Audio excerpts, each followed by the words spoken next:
Hello everyone, welcome and thank you for tuning in. This has been a very challenging week for my family. I appreciate those of you that have reached out and those of you that have been praying for us. So I'm going to get into a little bit about what has been going on, but I just want to introduce myself. So I'm Lindsay.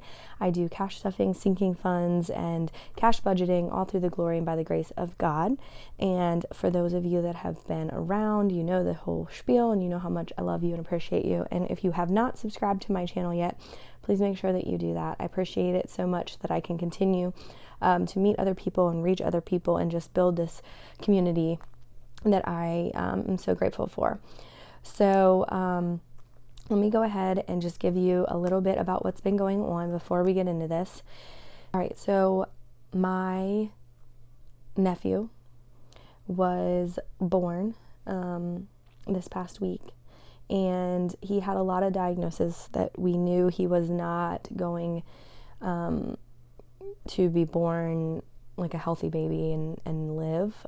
We knew that he wasn't, if he was going to be born alive, he wasn't going to live very long, but he was born, and he had passed away already. And there is nothing that can prepare you for the type of grief and emotion, even though we knew what, sort of what was coming, with what my sister and her boyfriend are going through. It is just,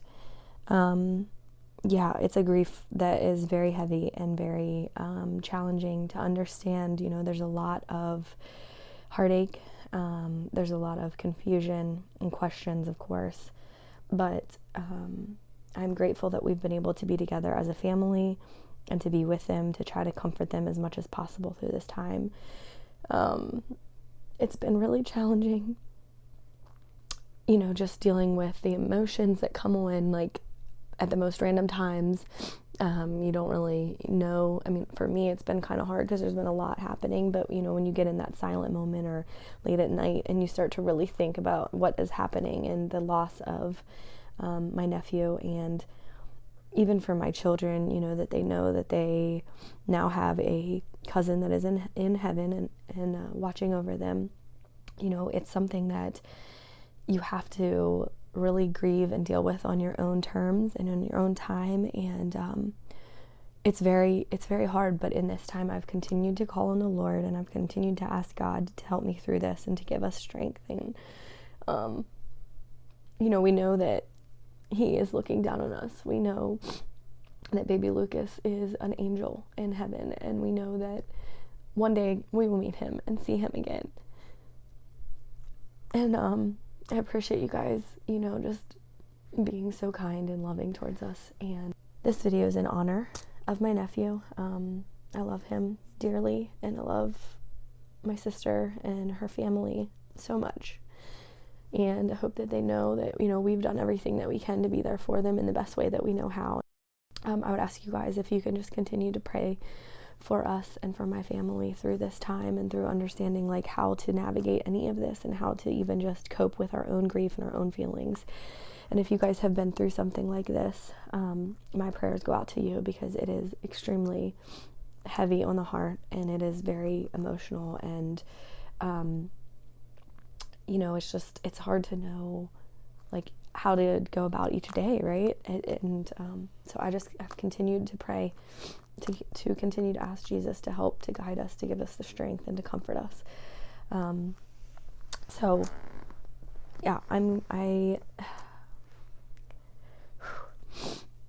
gonna need a minute, but then I will get into doing this. Okay. So I'm gonna go ahead and stuff the envelopes here. I don't know what I'm doing. I'm not gonna lie, guys, I've been a little out of it and all over the place. I did stuff this, and I just recorded stuffing it, and I colored it wrong, and I've been counting it wrong, and we've just been it's hard, like you're not fully focused. So anyway, I'll do my best here, and I also have a Bible verse I want to share with you guys as well, but I'm going to go ahead and get started in this. 50, 100, 20, 21, 22, 23, 24. I need to get some change out because I didn't get enough change, so I got to break this down. But that's because I know my one envelope here is really full of smaller bills, so we're gonna swap this out.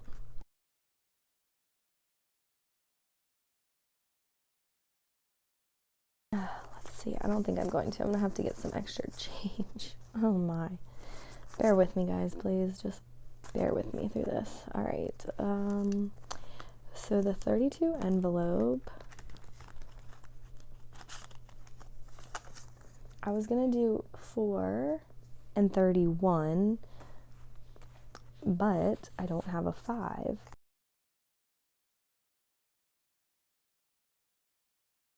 All right, so we're coloring 31 and 4. All right, 20, 30, 5.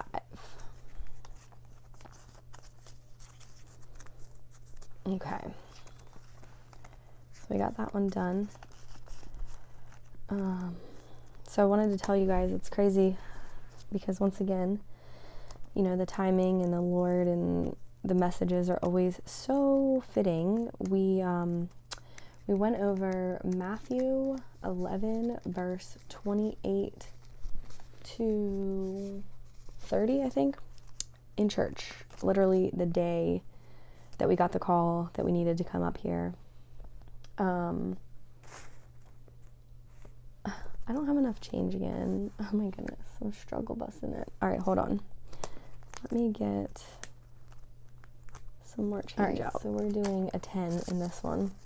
So yeah, we were reading, like I said, Matthew 11, 28 to 30 that Sunday when we were in church. And I did not know, well, first off, it did feel fitting. It felt fitting for what my husband and I had been feeling just in general. But I really didn't know like how fitting it was going to be until obviously everything that had happened. And then I just like kept repeating, "Come to me, all you who are weary and burdened." And of course that can mean like different things to different people, but through what we're going through right now, you know, it felt very fitting as a reminder. And there's a lot of there's so many different verses and chapters in the Bible that can help you through the times of grief. But that one really, I'm going to read it real quick just as a reminder. So it's a rest for the weary. Come to me, all you who are weary and burdened, and I will give you rest. Take my yoke upon you and learn from me, for I am gentle and humble in heart, and you will find rest for your souls. For my yoke is easy and my burden is light. And I think it's one of the things that whenever I start to kind of like spiral or get really upset or angry, that I have to remember to just go to Jesus and to pray and ask for that comfort and to help guide me through what I'm feeling. Because it's really easy to like quickly get away from that and to start to really get angry and question things, you know. So that's definitely been one of the things that I've had to continue to remind myself to do in these little moments. I was actually in the car yesterday and I started just praying, you know, for everyone and for the baby and for everything that was happening. And my son, I was trying to do it quietly while I was driving, but my son was like, "Mom, are you praying?" And I said, "Yeah, I am." And he goes, "Okay, well, can you say it louder? Because I really want to hear it." And I think it's like helpful. I think it's helpful, you know, for my son as well to remember, because I know he's been trying to cope and understand. He has lots of questions about his cousin and all of this happening. You know, this is like his first experience with this type of grief or loss, you know what I mean? Like, with it being someone so young. So, all right, 15 in this, and our plant savings is now done. There's also so many different places in Psalm that I feel like Psalm is a really good place to go if you need some comfort while you're grieving and mourning. Hold on, let me get my notes. So Psalm 34:18, Psalm 147:3, Psalm 73:26, all of these are really good. They are helpful, and I'm sure there's a lot more.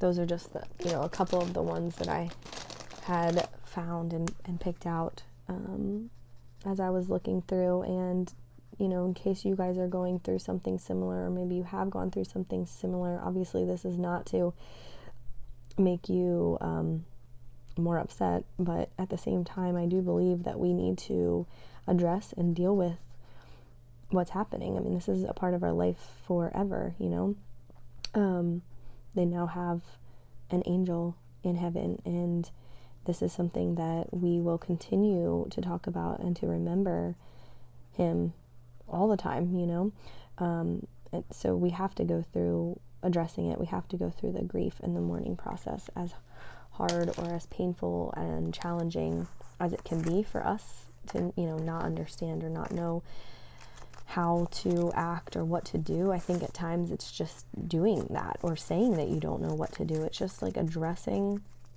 it and just dealing with it and not like trying to hide it. I think it's very helpful to be upfront with our children, even though they're young and they're not going to fully understand everything. I think that it's a good way to start processing and dealing with their grief, and being open and being honest, and just having each other's love and support through these times. Anyway, I really appreciate you guys sending in your prayers and your love and your support, and just want you to understand why things have been a little bit off, and obviously I'm recording in a different place, and that I just haven't known exactly what all to say or do. But I really, really love and appreciate you guys. If you can just continue, like I said, to keep us in your prayers. When I post this video, it's going to be a very emotional day, but we're going to be celebrating his life and celebrating our love for him. So I just send you all a lot of love, and may God continue to bless you and love you.